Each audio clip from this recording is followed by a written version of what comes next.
Hello, this is Mrs. Pullen for Algebra 2.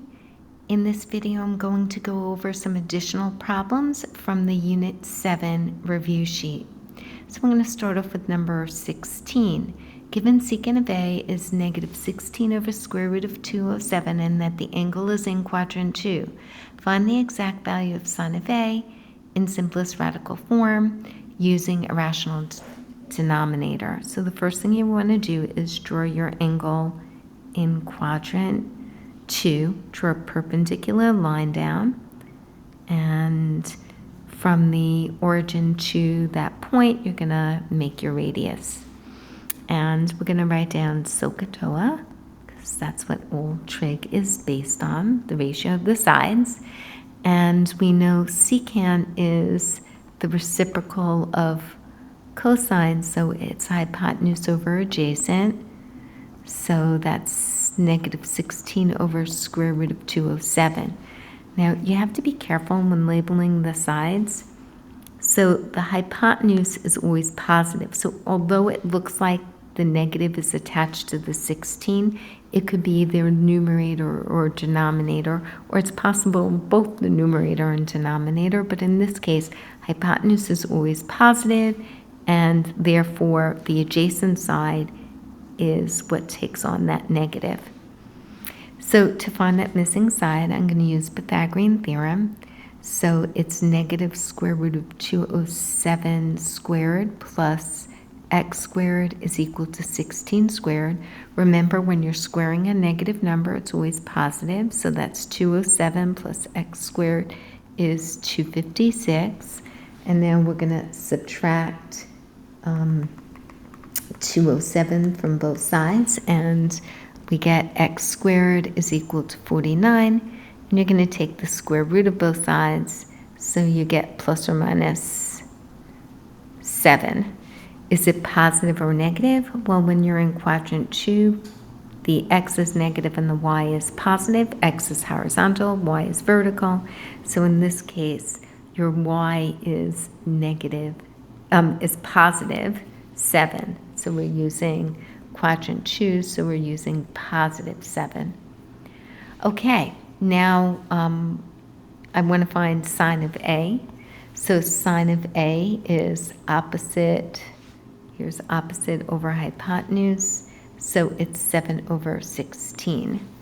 Okay, and that's that for that problem. Okay. Next, 17. Use the identity function. Sine squared theta plus cosine squared theta is equal to 1. And they want you to find sine of A and tan of A to the nearest hundredth. Given that cosine of A, there's missing an equal sign here, is between negative 0.51. And we're told that the angle lies between pi and 3 pi over 2. Well, pi is equivalent to 180 degrees. Pi over 2 would be 90, and 90 times 3 is 270 degrees. And what that tells me is that I'm located in quadrant 3. So we're going to substitute negative 0.51 for cosine, and remember to square it. So sine squared theta plus, so you're going to, again, make sure when you're squaring, you put the negative inside the parentheses, so you get positive 0.2601. Subtract 0.2601 from both sides, and you get 0.7399. And now you take the square root, and you get sine of theta is equal to plus or minus, and carry it out to lots of places. So since I'm in quadrant 3, that means sine is negative. Remember, in quadrant 3,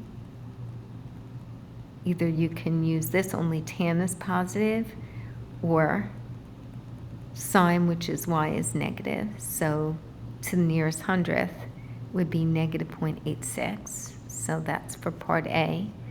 now they want tan. Well, tan is sine of theta over cosine of theta.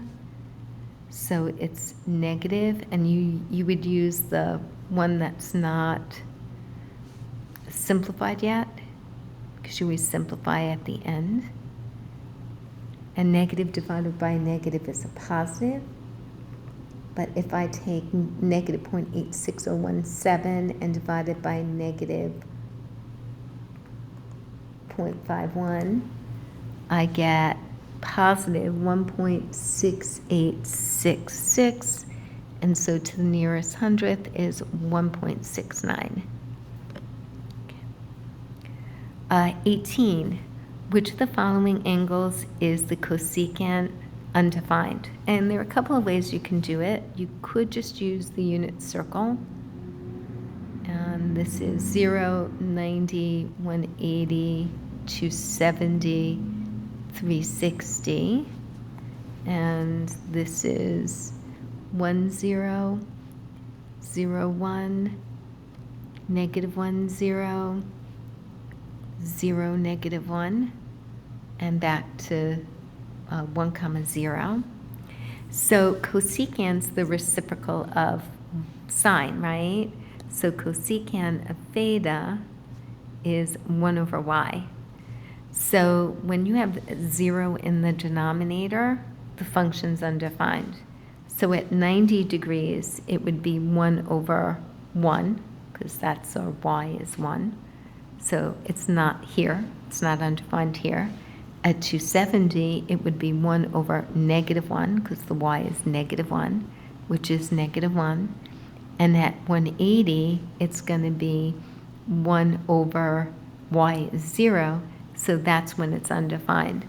But you could just use your calculator and just do 1 over sine of 90, 1 over sine of 270, 1 over sine of 180, and 1 over sine of 300, and it's undefined at that point.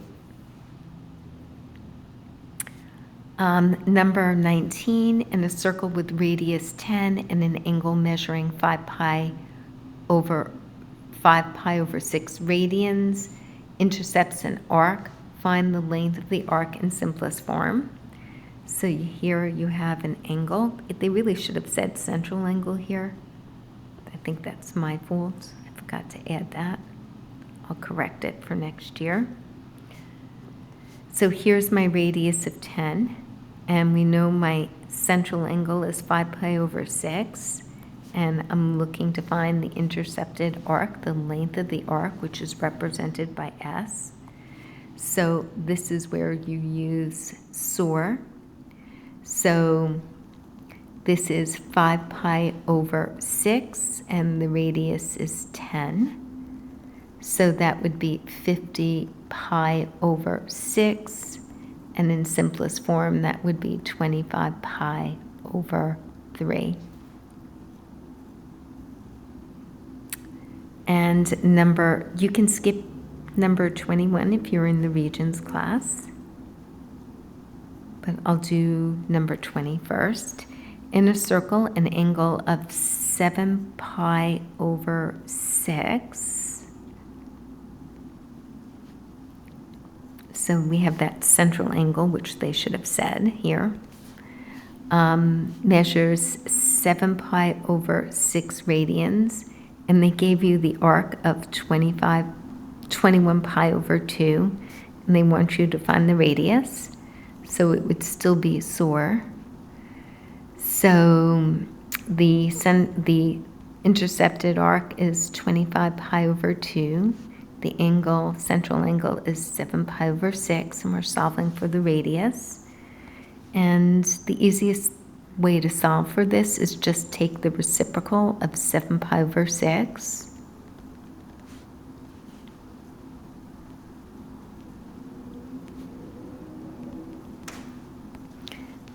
This and this and this and this reduced to 1, so that's where I have the radius of 1.